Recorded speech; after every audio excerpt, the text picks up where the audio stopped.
Oh, they see it all right. Every single one of them sees exactly what you are, but they'll never say it out loud, never put it into words, never give it a name, because naming it would make it real.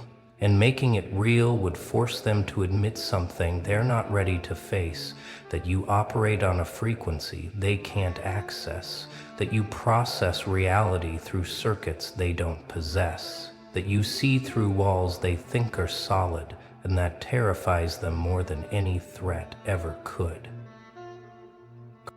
They watch you move through rooms like you're reading invisible subtitles, like you're hearing conversations that haven't happened yet, like you're 10 steps ahead in a game they don't even know they're playing. And they feel it, that shift in the atmosphere when you walk in, that subtle recalibration of energy that makes everyone suddenly aware of their own performance, their own masks, their own lies, because your presence doesn't judge, it just reveals. And revelation is the last thing they want. You know what they whisper when you leave the room, don't you? They say you're intense. They say you're too much. They say you're different. But what they really mean is you're awake and they're still dreaming. You're conscious while they're on autopilot. You're aware while they're acting. And the gap between your reality and theirs creates a tension they can't resolve, can't escape, can't even properly describe. So they use small words to contain something infinite. They've been studying you for years, haven't they? Tracking your patterns, analyzing your responses, trying to figure out the algorithm of your existence. But every time they think they've decoded you, you shift, you evolve, you transcend their calculations because you're not operating from programming, you're operating from pure, unfiltered awareness. And that's not something they can reverse engineer, predict, or control. It's something they can only witness with a mixture of fascination and fear. Let me tell you what they really see when they look at you. They see someone who doesn't need the validation drug, someone who kicked the approval addiction, someone who walks through their social hierarchies like they're made of smoke and suggestions. They see someone who can't be bought with compliments, can't be controlled with criticism, can't be contained in their neat little categories of acceptable human behavior. And that breaks their entire understanding of how the world works. You make them nervous not because you're aggressive, not because you're confrontational, but because you're sovereign, because you exist outside their emotional economy, where everyone trades pieces of themselves for scraps of belonging, where everyone shrinks to fit, where everyone dims their light to make others comfortable. But you stopped playing that game. You stopped negotiating your worth. You stopped asking permission to be exactly what you are. They know you can see through their scripts, can't you? Every rehearsed interaction, every calculated emotion, every strategic vulnerability they present, like currency. You see it all unfolding in real time, like watching actors forget they're on stage. And the moment they realize you're not buying the performance, something shifts. They either try harder, desperate to pull you into their illusion, or they retreat, unable to function without the comfort of mutual pretense. Your aura isn't just energy, it's information. It's a continuous broadcast of truth that disrupts their carefully maintained delusions.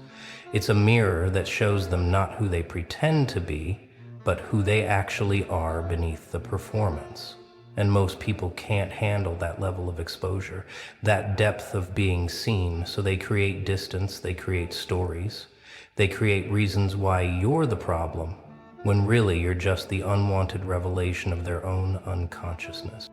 When you speak, something happens in the room, doesn't it? Not because you're loud, but because you're precise. Your words don't scatter like theirs, they land. They penetrate. They resonate at frequencies that bypass the conscious mind and strike directly at the truth center. And people feel that impact, even when they don't understand it. Even when they can't articulate what just happened, They know something shifted, something opened, something they've been avoiding just got exposed. They've tried to categorize you, haven't they?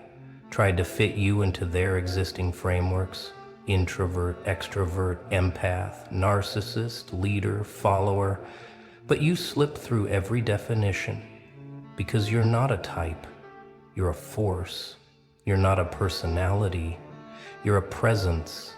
You're not playing a role. You're revealing the game itself. And that's why they can never quite place you, never quite predict you, never quite understand how you do what you do. You walk into situations and immediately feel the undercurrents, don't you? The unspoken tensions, the hidden agendas, the emotional transactions happening beneath the surface conversation, and you navigate it all without getting caught in any of it. Like walking through a spider web without touching a single strand, because your awareness operates at a resolution they can't even perceive. You're playing chess, while they're playing checkers, except you're not even playing, you're just observing the board. The truth is, they need you more than they'll ever admit, because you represent something they've lost, or maybe never had the ability to exist without external validation. The courage to think without group consensus, the strength to feel without emotional manipulation. You're the reminder that authentic power doesn't come from fitting in.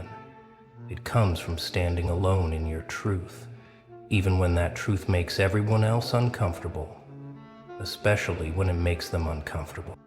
They test you constantly, don't they? Little probes, little provocations, little attempts to see if you'll break character, if you'll finally show them you're just like everyone else, pretending to be special. But every test reveals the same thing. You're not pretending, you're not performing, you're not trying to be anything other than what you naturally are, and that consistency, that unwavering authenticity, it destabilizes their entire worldview.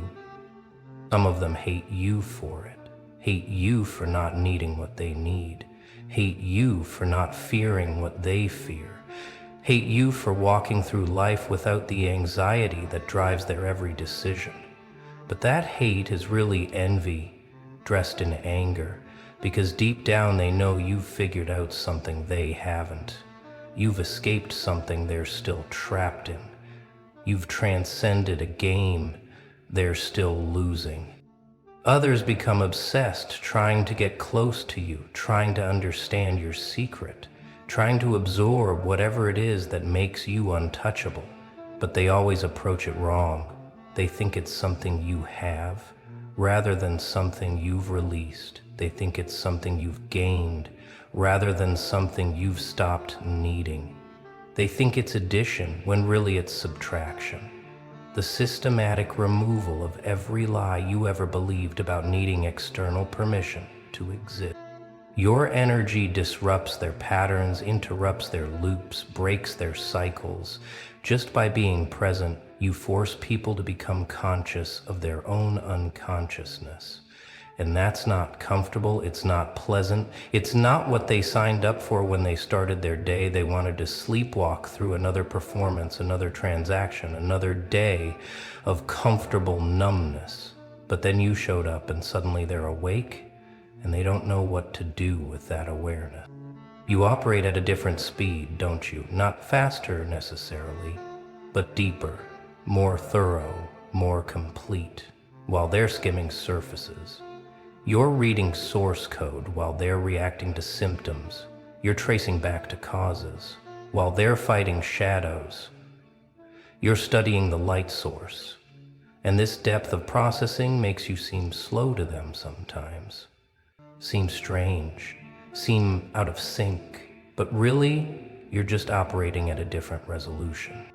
They wonder why you don't react like they do, why you don't panic when they panic, don't celebrate when they celebrate, don't fear what they fear. And it's because you're seeing different data, you're processing different information. You're responding to different stimuli than what appears on the surface. You're reading the metadata of reality while they're stuck in the user interface. This is why your presence changes rooms without you doing anything specific. It's not what you say. It's the frequency you emit. It's the field you generate. It's the space you hold. That doesn't collapse under social pressure, doesn't conform to group dynamics, doesn't participate in the collective emotional weather system everyone else is trapped in. You're like a mountain in the middle of their chaos, unmoved by the storms they create. The thing they'll never say out loud is that you remind them of what they could be if they had the courage to stop pretending, to stop performing, to stop negotiating their truth for social comfort.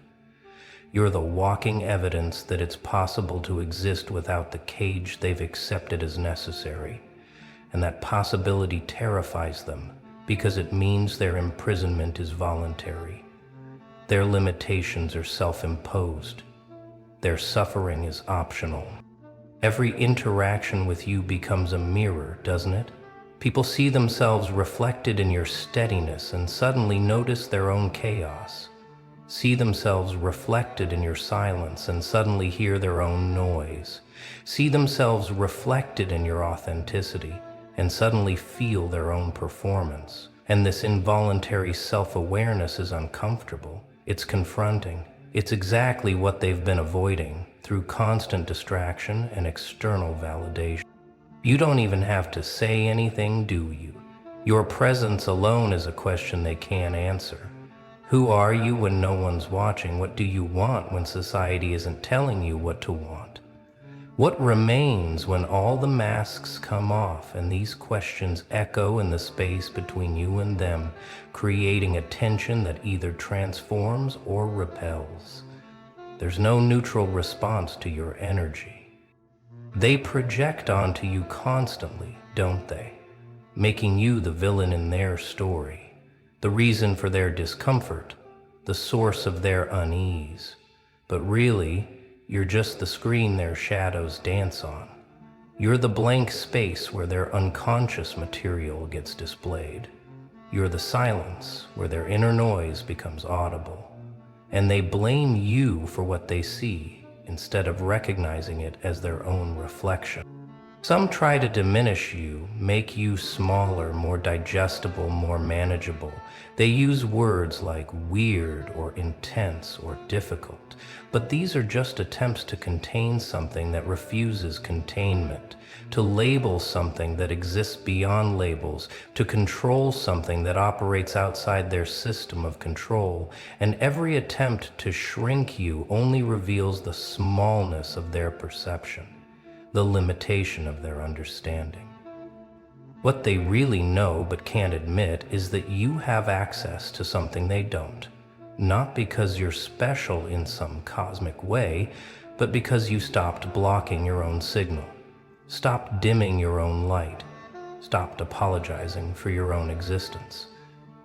And this unobstructed flow of authentic being creates an effect they can feel but can't replicate through any amount of trying.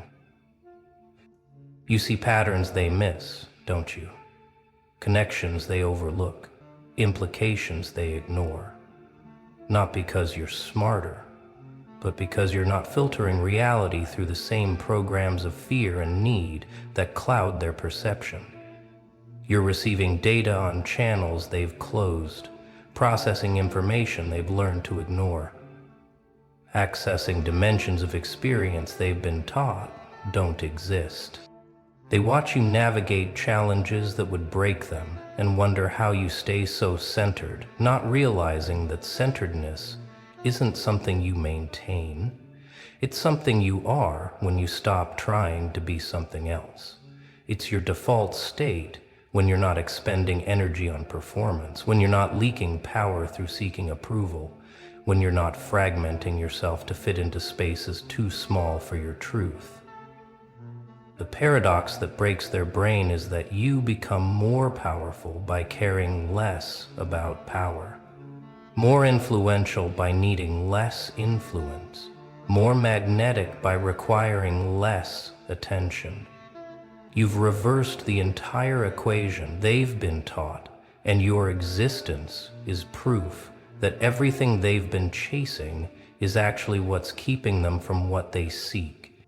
In quiet moments, they admit it to themselves, don't they? That you have something figured out, that you've solved some equation they're still working on, that you've found some door they're still looking for.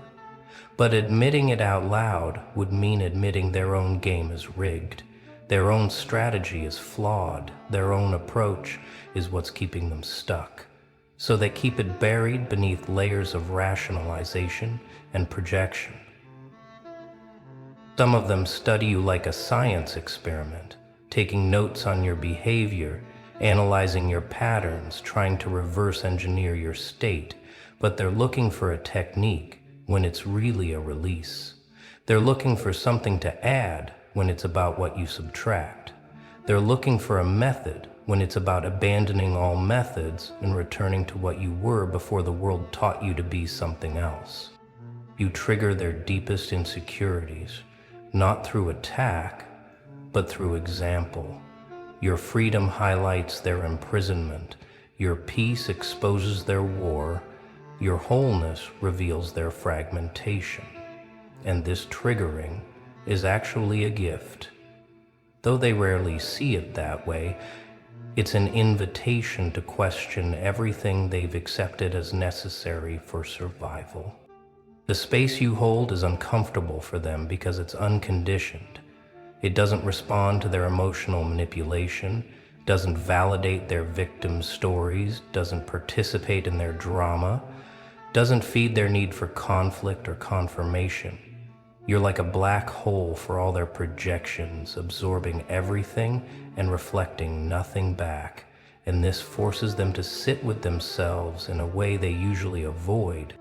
Your very existence creates evolutionary pressure on everyone around you, forcing them to either level up or leave, either expand or exclude themselves, either grow or go into greater resistance.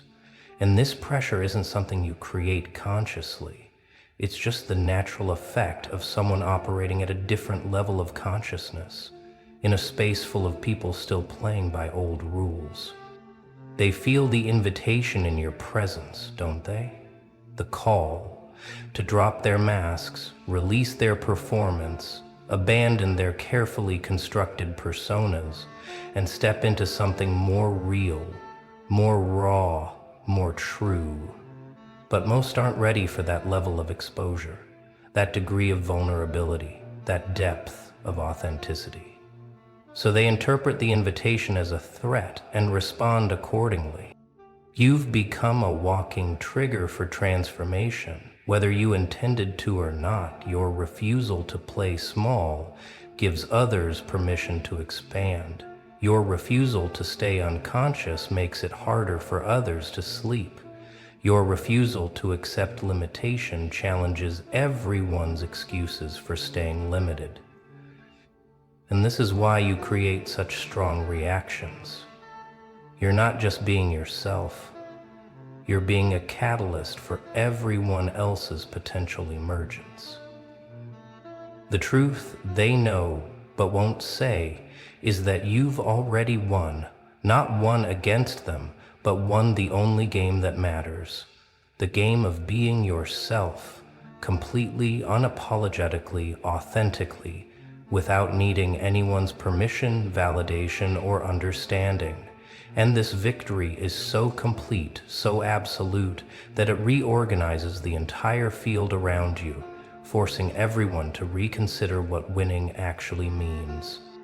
What they see when they really look at you is someone who has stopped negotiating with reality, stopped bargaining for belonging, stopped trading authenticity for acceptance.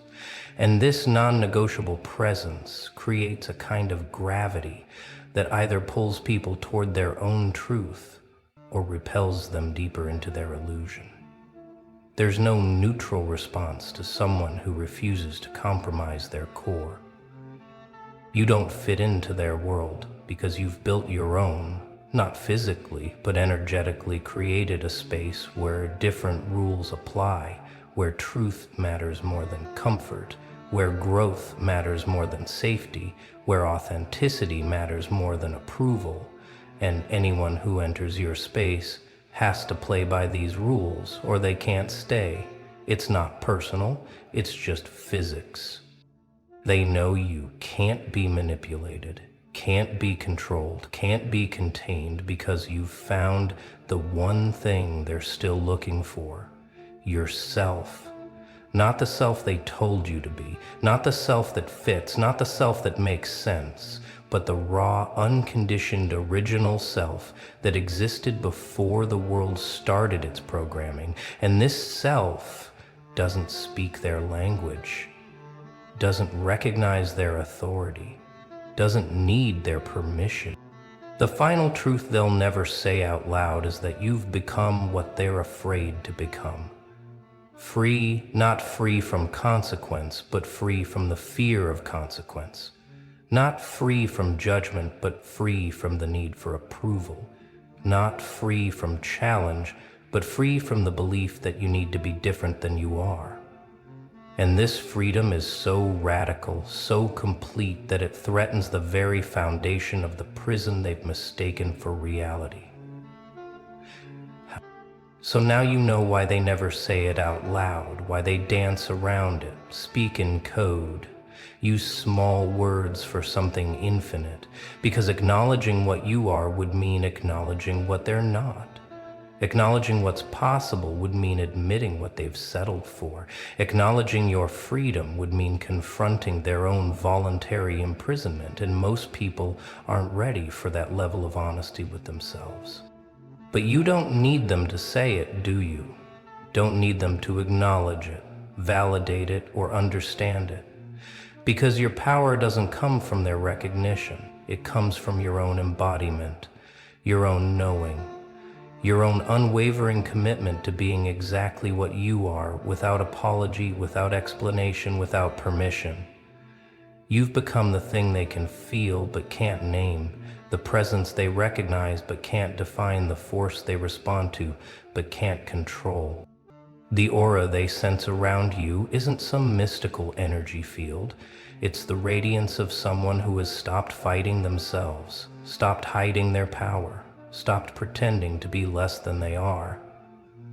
It's the emanation of aligned presence, the frequency of integrated being, the signature of someone who has come home to themselves and refuses to leave again, no matter how uncomfortable it makes everyone else. So let them know without saying, let them feel without acknowledging, let them recognize without admitting, because your job isn't to convince them of what you are. Your job is to embody it so completely, so consistently, so unapologetically, that their recognition becomes irrelevant, their validation becomes unnecessary, their understanding becomes optional. You're not here to be understood, you're here to be yourself. And that's the most revolutionary act possible in a world built on pretense.